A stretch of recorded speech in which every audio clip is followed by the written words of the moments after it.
I feel like we could learn a lot, no matter what corner of society we're in right now. We can learn a lot from any group that's figured out how to bridge divides. Maybe you don't have magic wands to solve everything on this issue, but any tips or just learnings or insights you have about in those divided rooms, how you manage those moments? Yeah, that's a great question.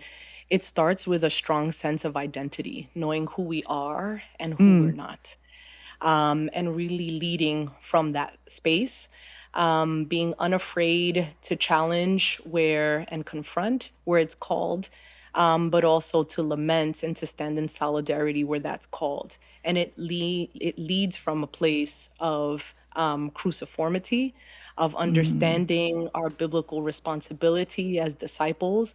But unfortunately, it's misunderstood sometimes. So there's certain yeah. issues that we advocate for, and some folks say, well, that's woke, that's liberal. And we're like, no, the Bible has over 2,000 Bible verses on poverty and justice.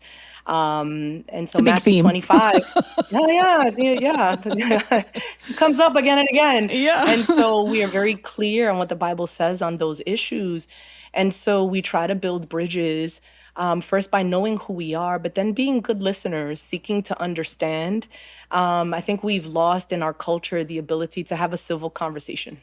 To Yeah. just sit and listen, though we know that we may not have all the same ideological beliefs, but just sitting and understanding and say, okay, what are the things that we can agree upon, which is given us space to partner with folks that are so very different than us. I mean, we've partnered on some issues with our brothers and sisters in the Catholic Church, with some African American communities. We are members of the National Association of Evangelicals. As a matter of fact, that's where I am right now, is at a Mm, board meeting to have those very conversations to say, okay, what is God doing in your space, in your tribe? How can we come alongside wow. that? How is that different than what God is doing in our tribe?